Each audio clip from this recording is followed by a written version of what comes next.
Olá, boa noite, boa tarde. Estamos aqui na nossa live da Comissão Nacional de Família e Tecnologia do IBDFAN. Estamos numa série, na série das nossas lives e hoje nós vamos falar sobre inclusão digital dos vulneráveis, idosos, crianças e adolescentes. Então estou fazendo aqui mais uma vez essa introdução para as pessoas irem chegando e verificarem se a conexão agora está legal, se a gente consegue agora conversar com a doutora Rosália. Então, vou chamar aqui a doutora Rosália, que vai conversar com a gente sobre a inclusão digital de vulneráveis. A doutora Rosália, ela é membro da nossa comissão, é advogada, mestre pela USP e vai aqui conversar conosco sobre a inclusão digital dos vulneráveis. Então vamos aguardar aqui a doutora Rosália entrar.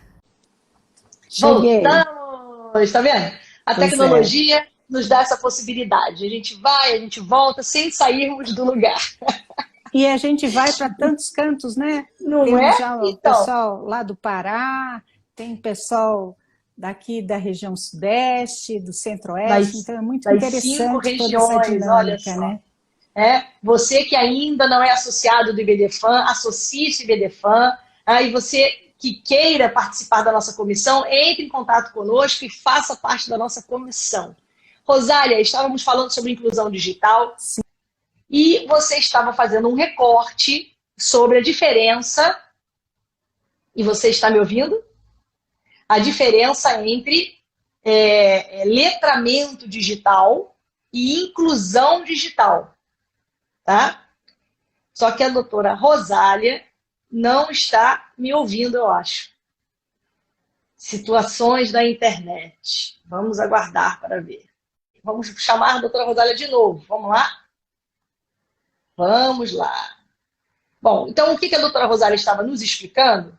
Uma diferença bastante importante. Uma coisa é a inclusão digital, que é a possibilidade de acesso à internet, acesso às ferramentas digitais.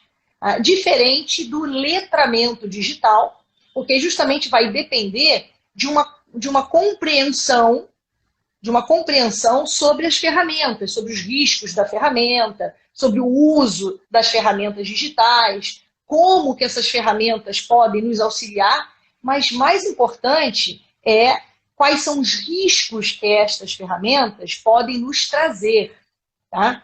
Então, essa diferença que foi bastante importante aqui, que foi pautada pela doutora Rosália, que estamos esperando que ela volte para que nós possamos continuar a nossa interessantíssima conversa com ela, até porque nós estamos aqui falando de uma temática muito rica, que a gente falando de inclusão digital, a gente fala de democracia, a gente fala de democracia dos meios digitais. Então, isso é muito importante. Vou chamar aqui a doutora Rosália de novo, porque a gente não pode pensar uma igualdade de condições sem darmos uma igualdade de acesso, igualdade de ferramentas para que as pessoas possam utilizar os meios digitais. Rosália, estou eu aqui fazendo um apanhado do que você tinha conversado com a gente, estava conversando.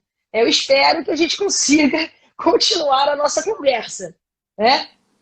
Eu espero que a internet nós vamos permita. conseguir, sim. Vamos conseguir. Então, já passamos por essa. Agora eu tenho uma outra questão, né? Priorizar o mundo virtual nos contatos dessas comunidades online. Então, os jovens hoje priorizam as comunidades, os amigos no mundo virtual, o contato virtual, de repente a uma conexão familiar, por exemplo, né? Então, veja, com uma juventude completamente dependente de uma conexão virtual, que gera... Tá me ouvindo ou não? Tá me ouvindo? Tô. Sim. Então, a questão é o seguinte, os jovens estão cada vez mais dependentes das conexões. tá? E essas conexões geram amizade, geram toda uma comunidade virtual. E aí está a questão da aceitação, da necessidade que o jovem tem de ser aceito. Isso não só nas comunidades virtuais, mas fora também, né?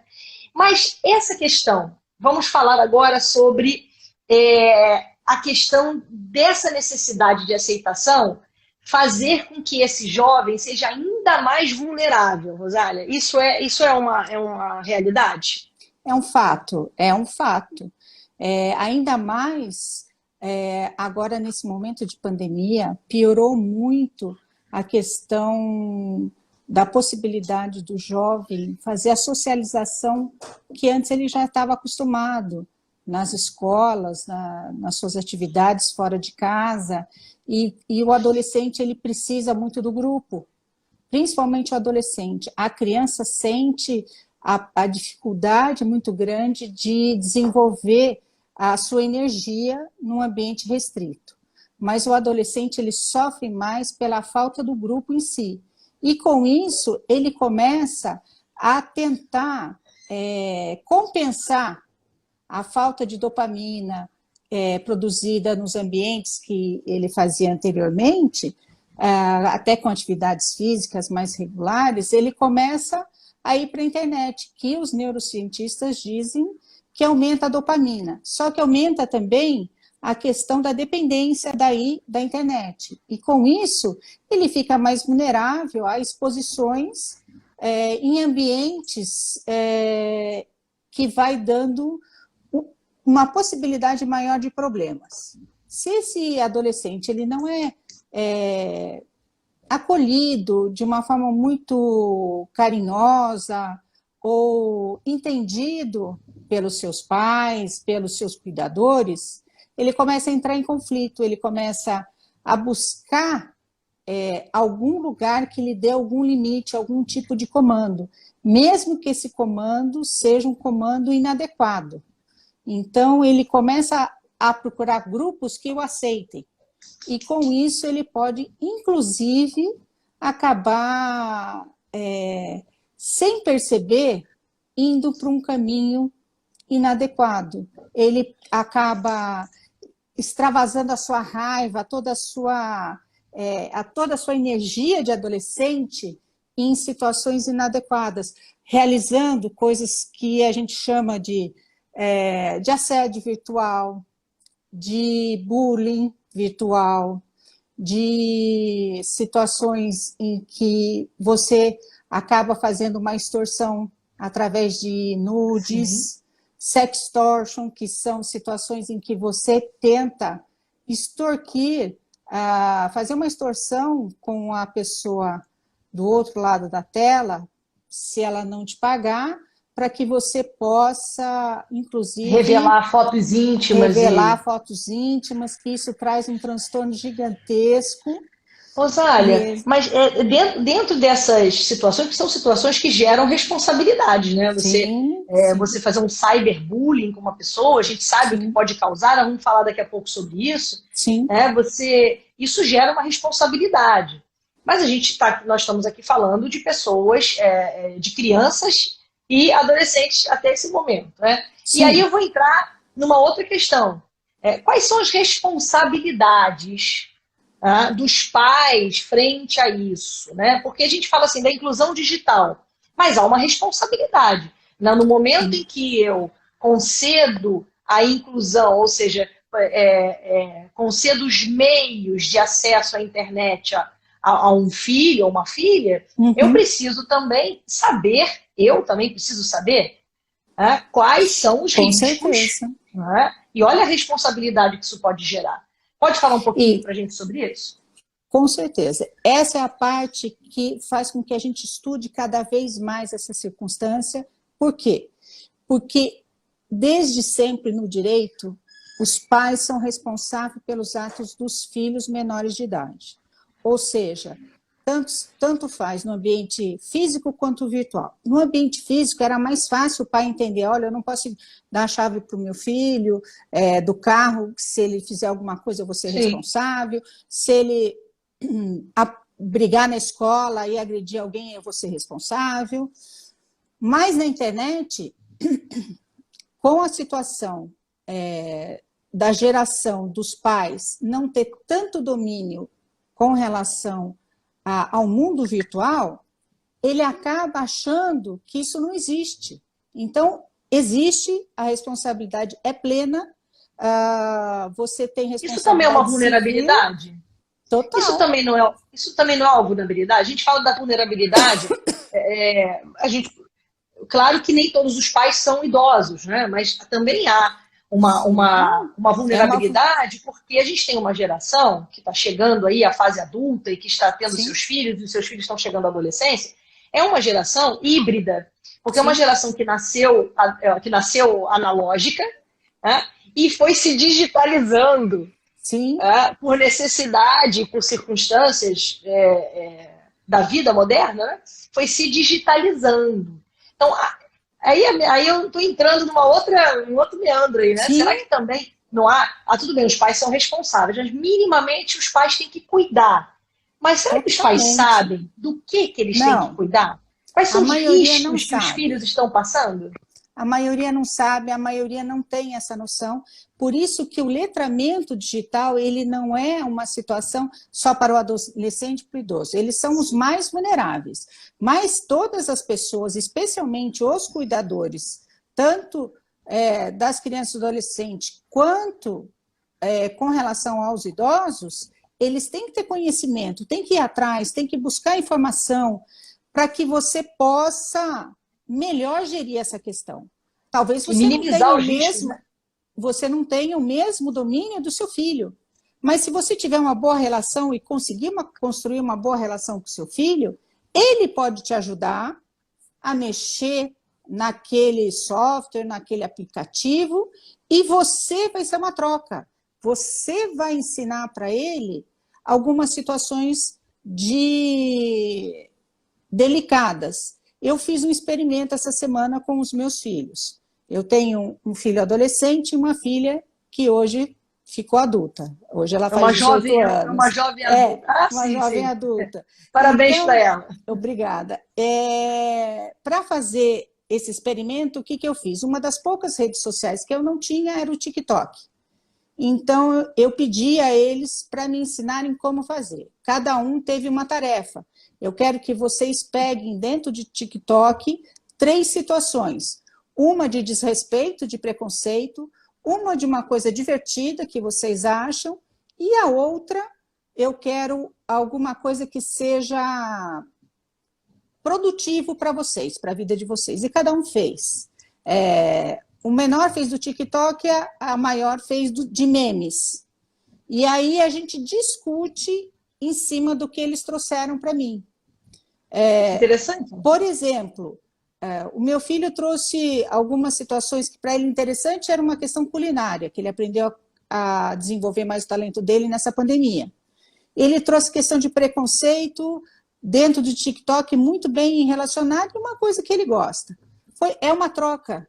Eles vão me ensinando e eu vou ensinando para eles qual é o limite dessa responsabilidade. Olha, isso aqui não vai dar certo se você falar desse jeito com as pessoas. Ontem a gente participou de um webinar. Então, Rosália, você está dando uma dica assim que é muito bacana, inclusive para as pessoas que não são tão letradas no meio digital, porque nós não somos letrados, né? A gente tem que aprender. Um pouquinho, às vezes a gente vai meio que no tato, claro, a gente busca, até porque é a nossa área de atuação, a gente vai buscando, a gente vai aprendendo.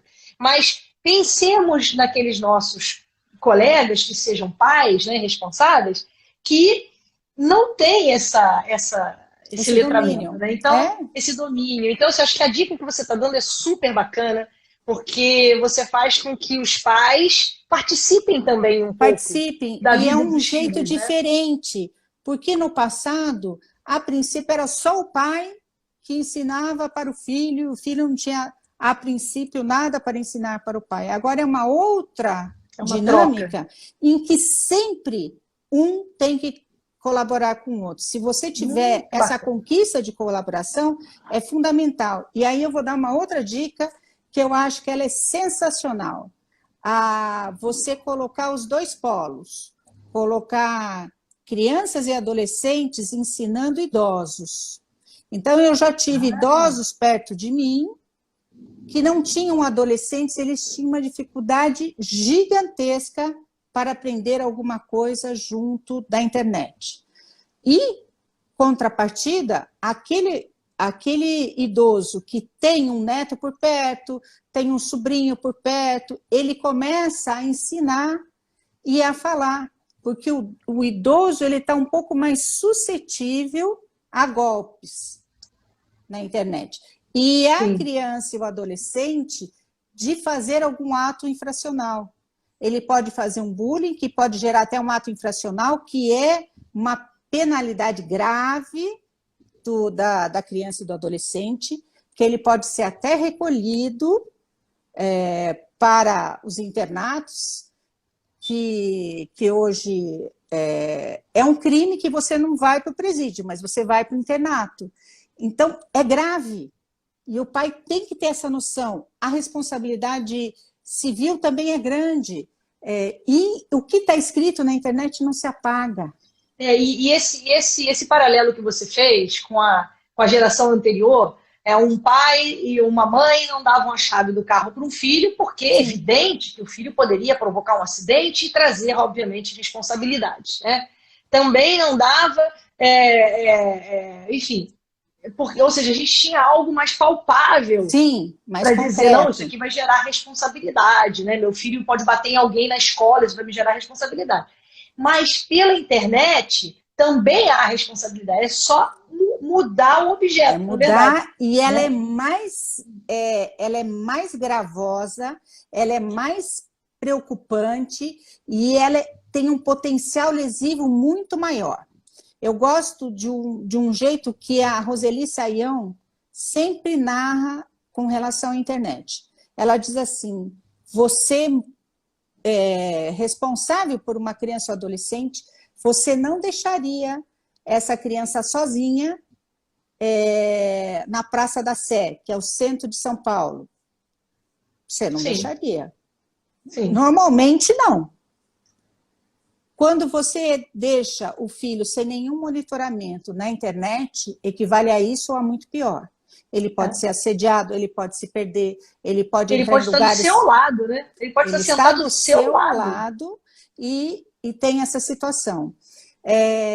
Rosália, então seria muito importante gerarmos aí uma política de educação digital para os pais também. Para os pais. É importante, porque a gente pensa muito nos filhos, né? É importante isso. Porque, por exemplo, eu lido com muito adolescente à minha volta.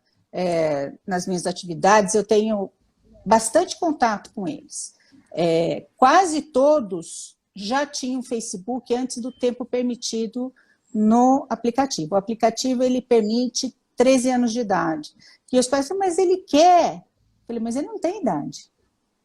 Ele ainda não tem maturidade para saber o que ele estaria postando. Eu já tive adolescente que fazia piadinha racista. E eu falava assim, porque achava engraçado.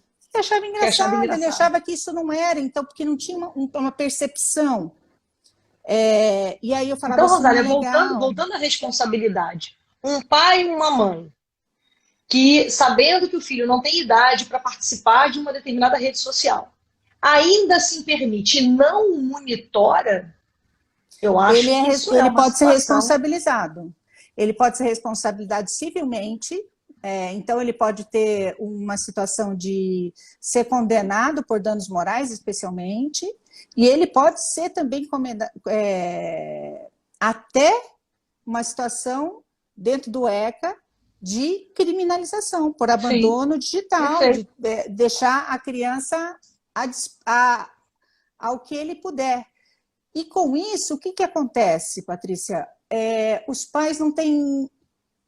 Eles acham, olha, é mais fácil, ele está ali na internet, mas se você deixa muito, o adolescente especialmente, ele vai se fechando para as relações interpessoais, ele vai deixando de se cuidar. Nessa quarentena, os especialistas estão preocupados, porque é muito tempo sem convívio com outras pessoas. Rosali, tem uma coisa assim, veja, nós levamos décadas para mudar o eixo da família. Décadas. Né? E o IBDFAN foi um dos responsáveis por essa maravilha, que trabalhou nessa migração de uma família patrimonialista para uma família alicerçada no afeto. Ou seja, na reunião das pessoas, no afeto. Esse é o amálgama, né? E aí, veja, nesse momento, eu me pergunto aqui, agora conversando com você, eu me pergunto se essa geração não pode levar a família para um outro vértice. Porque, veja, a gente demorou muitos anos para conseguir centrar a família no afeto, na união, na reunião. E agora a gente nota, por exemplo, um afastamento, porque as pessoas estão cada vez mais dentro das suas redes sociais. E estar dentro das redes sociais, elas estão no mundo virtual. Rosália, você veja uma família reunida na sala que ninguém se conversa. Então, aí a gente já passou por essa experiência aqui na minha família. E aí nós chegamos e tivemos uma ideia. Na hora que nós estivermos assistindo um filme em família, todos colocam o celular dentro de uma caixinha. Para que não ficar com a vontade de responder. E nos pegamos, em muitos momentos, que os adolescentes falam, parem de mexer, mãe, para de mexer, pai. Então, a gente percebeu que também estávamos juntos nessa questão. Fazer alguns combinados em família. Há tempo de resgate sempre do filho. Ah, mas meu filho é adolescente, ele não me obedece. Quem sabe o resgate dos jogos de tabuleiro, né, Rosália? Não, isso é sensacional. A gente virava a noite jogando jogos de tabuleiro. São sensacionais. Estabelecer, e as crianças gostam, não precisa nem ser jogo de tabuleiro. Pode ser um simples jogo de memória, que não leva mais do que 15 minutos numa noite.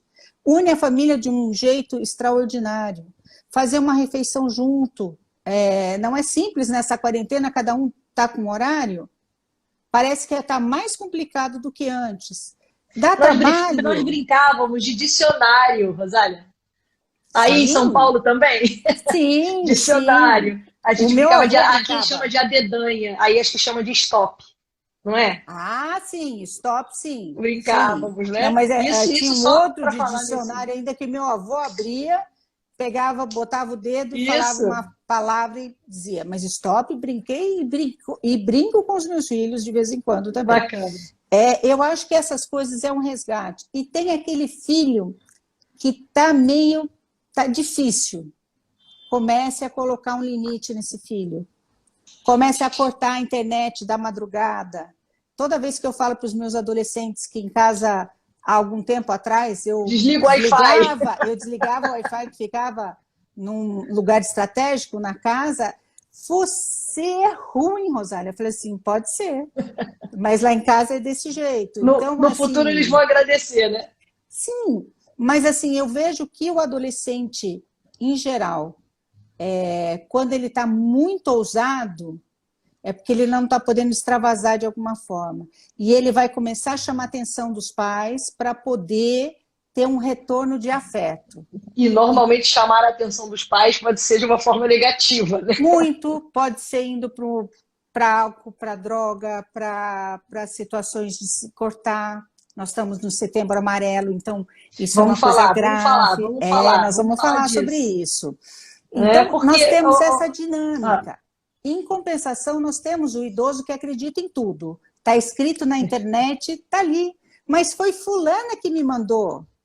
Mas fulana recebeu de quem? Uma outra geração, que é a geração que acreditava na palavra. É uma geração crédula. Mas nós, como comunidade, e esse é um dos papéis, tanto no Estatuto do Idoso quanto no ECA, que a sociedade tem que cuidar. Então, isso que nós estamos fazendo nessas lives do IBDFANTEC é cumprindo o nosso papel, nossa função social de levar um alerta.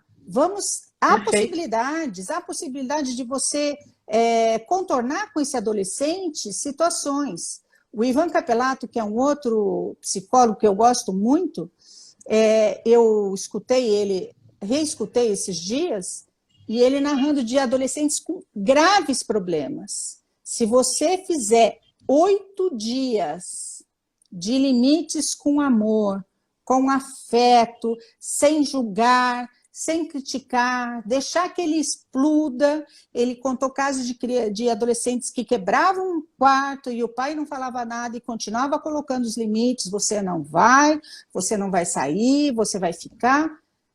No 9º dia, tanto a criança quanto o adolescente, eles começam a agir diferente, porque você começa a colocar limites. Então, sempre há tempo de você colocar... Começa a se reorganizar, né? A criança e o Rosália, adolescente precisam desse limite. eu acho que uma das preocupações maiores, e aí a gente fala em termos geral, e aí vamos pensar no que você está falando aí, da criança e do adolescente, né? Bom, primeiro fazer um recorte bastante interessante que você nos colocou. Uma coisa é a criança e o adolescente no uso indevido da internet, né? Ou seja, nos riscos, que se tem na internet, no uso da internet. E outra coisa é o idoso. Sim. Porque a vulnerabilidade do idoso é diferente da vulnerabilidade da criança. O idoso, como vem de uma geração onde bastava a palavra, sim, um aperto de mão resolvia, ou então você saber de quem a pessoa, de que família a pessoa é proveniente, também já trazia uma credibilidade, uma confiança, né? Uma credibilidade. Sim. É filho de fulano, neto de cicrano. Então, gente de quem? Aqui na minha terra falava, gente de quem? Gente de quem? Você é gente de quem? Então gente a gente consegue compreender esse tipo de vulnerabilidade. Também não pode chegar e brigar com o pai ou com o avô porque ele acreditou numa pessoa que ligou e se fez passar. De jeito nenhum. Né? A gente tem que acolher, porque o idoso fica constrangido. Depois que ele cai num golpe, ele fica constrangido, ele fica chateado, ele fica magoado. Ele falou, como que eu fui ingênuo a esse ponto? Mas eles são muito hábeis. Porque quem quer dar golpe, vai dar golpe de uma forma muito hábil.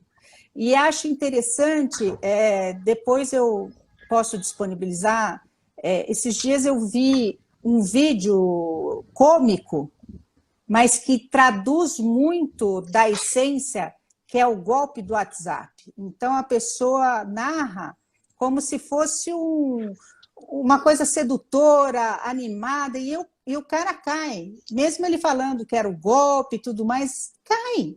Então Rosália, todo mundo está sujeito. Então, como a gente vai falar de direito à igualdade, né? Muito e aí a gente voltando, nós estávamos falando aqui das questões práticas da vida, né? Que o direito é uma das ferramentas sociais, né? Então, como que a gente fala de igualdade, de efetivo direito ao exercício do direito da igualdade, se a gente não provê igualdade de condições às pessoas? E igualdade de condições é justamente a possibilidade que tem de compreender o mundo à sua volta, não é isso? Isso é discernimento.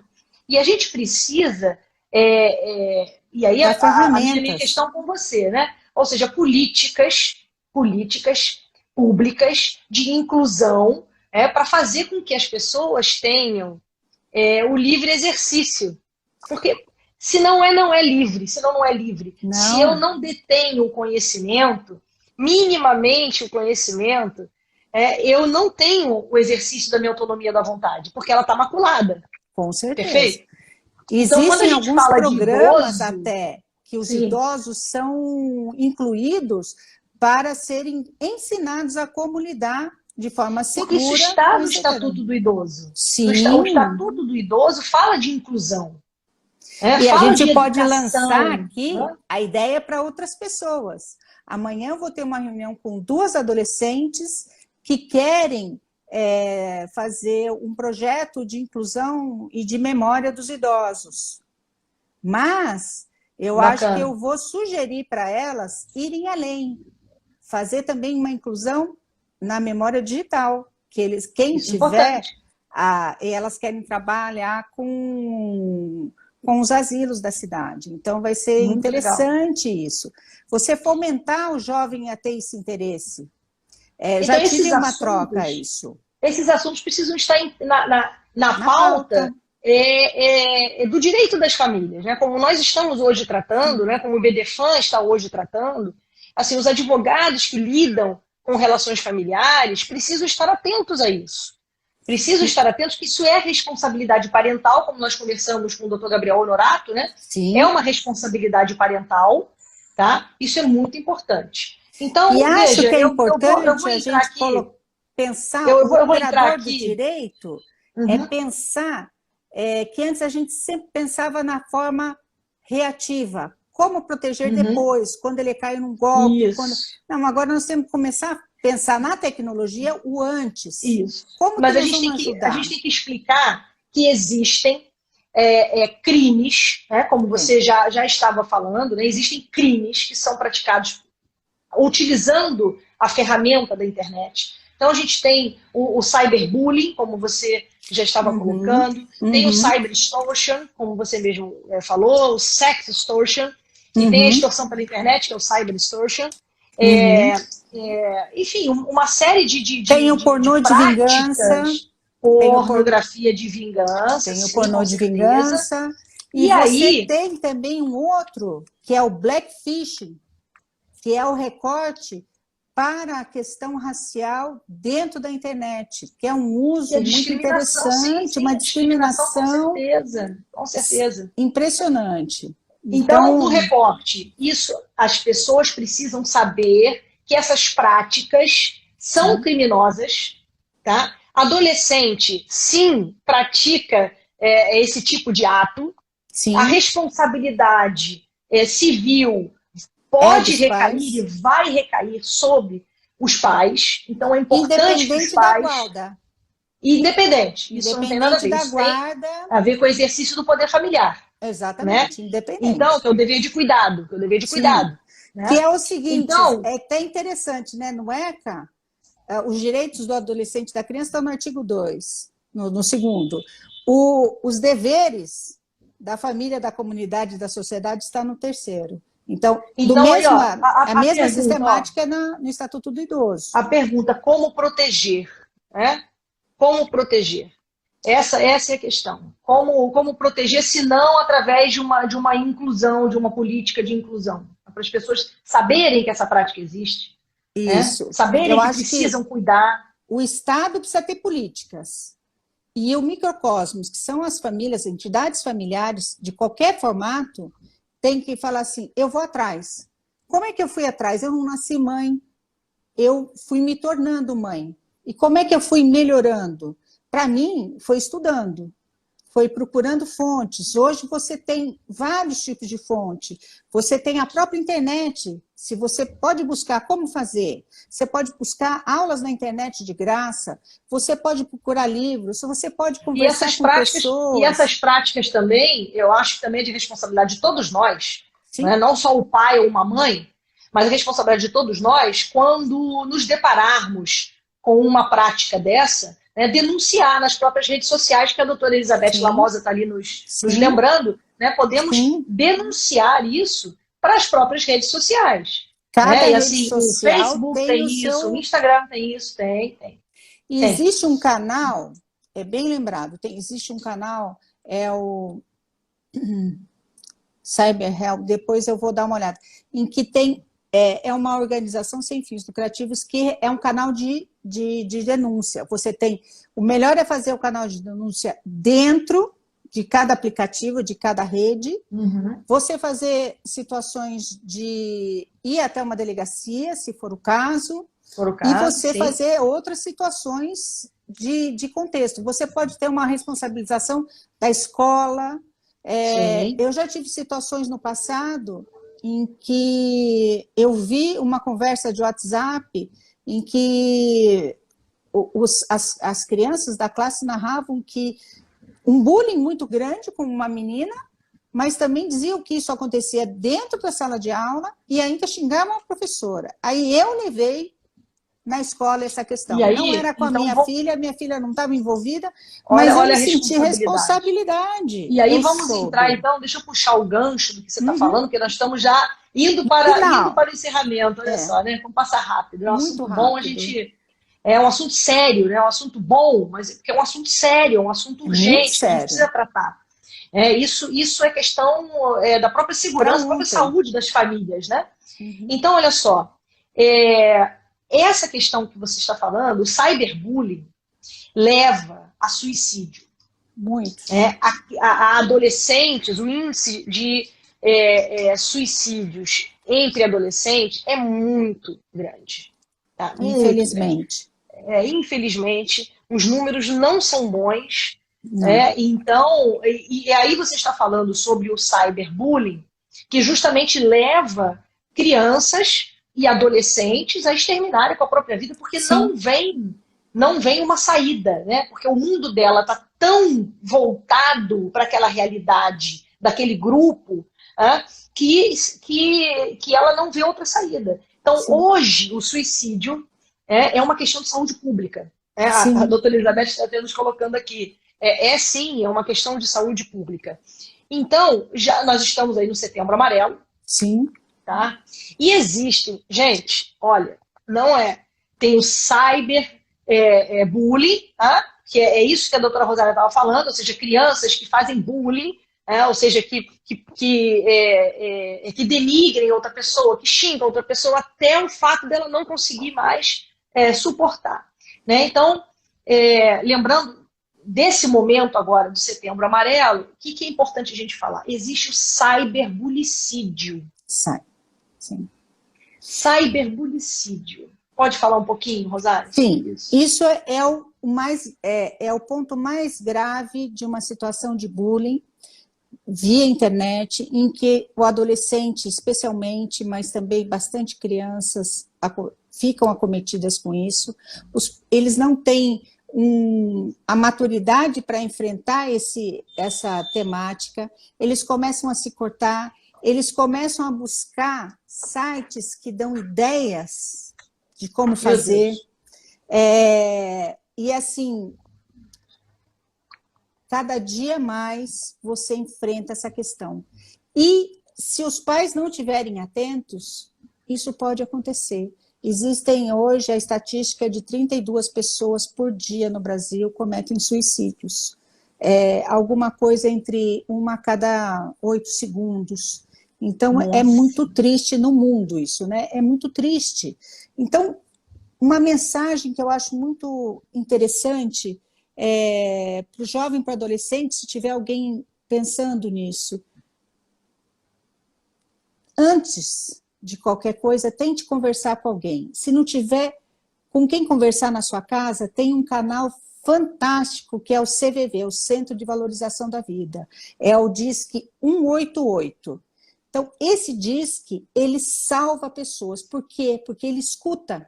Então, se eu tiver que deixar alguma dica aqui para pais e mães, acolher sem criticar, conversar sem julgar e compreender esses sentimentos que estão em turbilhão com esses adolescentes. Você tem que escutar. Depois você pode fazer um encaminhamento para algum psicólogo, para ajuda profissional, mas é escutar. Quando você escuta o adolescente sem crítica, ele se abre. Em pouco tempo ele se abre. Eu tenho experiências excelentes com os adolescentes nesse sentido. Dizer que isso não é frescura. Não, né? As pessoas têm... Isso é uma situação... Isso é muito grave, é uma situação de saúde pública. Isso realmente, essa questão de acolher, isso é muito importante. Tá? Não só crianças e adolescentes, mas em termos gerais. Você veja os números que você colocou, é um número realmente bastante... assustador. Assustador. E as pessoas não têm...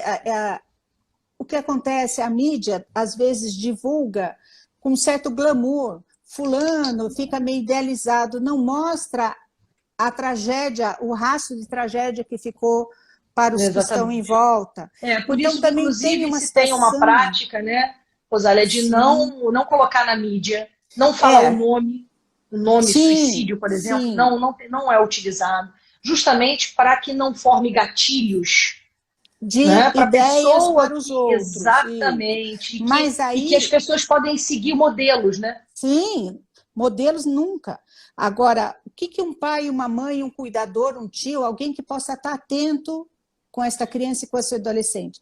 Ele começa a se isolar muito, mudanças marcantes de hábitos, ele tem uma perda de interesse de uma atividade que ele gostava anteriormente, um descaso com a sua aparência, ele começa até a não querer tomar banho, escovar dente, essas coisas assim, uma piora significativa na escola ou até no trabalho, alterações de sono, de apetite, algumas frases Então que são ele indícios, começa, né? são indícios que algo não está legal. Que não só os pais, mas os amigos, Agora, parentes podem estar veja ligados. que nessa pandemia, tudo isso que eu falei É verdade. já está meio junto com os adolescentes. Sim. Então, ligar, como o Os pessoal pais têm que fala, redobrar a atenção. o sinal Os pais amarelo. precisam Por isso do redobrar. Setembro Amarelo. É prestar atenção. Sim. É Perfeito. cuidar desse adolescente. Não é ir lá criticar, Perfeito. como a gente Perfeito. soube que uma mãe soube que um filho estava querendo, foi lá e foi brigar com ele, não vai ajudar em nada. Não vai ajudar em nada. É afeto. Rosário, então, assim, a palavra é inclusão, Afeto. aceitação, não é isso? Acolhimento. Sim, Não é sim, isso? sempre. É isso.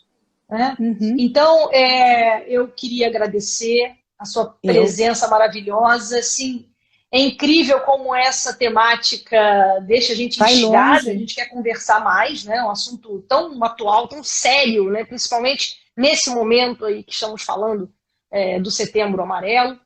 E eu queria te agradecer. Eu vou aqui falar que aprendi muito com você. Essas coisas, essas questões todas são muito importantes para serem ditas e vamos continuar com o nosso trabalho aqui junto à Comissão Nacional de Família e Tecnologia do IBDFAN, que faz o IBDFAN sempre de braços abertos a todas as formas, a todos os elementos novos que chegam na realidade das nossas famílias. Sempre pautando o direito à igualdade, pautando o direito da inclusão. Então, o IBDFAN realmente é maravilhoso. Muito obrigada, doutora Rosália. Eu que agradeço. Um super beijo. Um Tá? beijo. Tá com Deus. Tchau.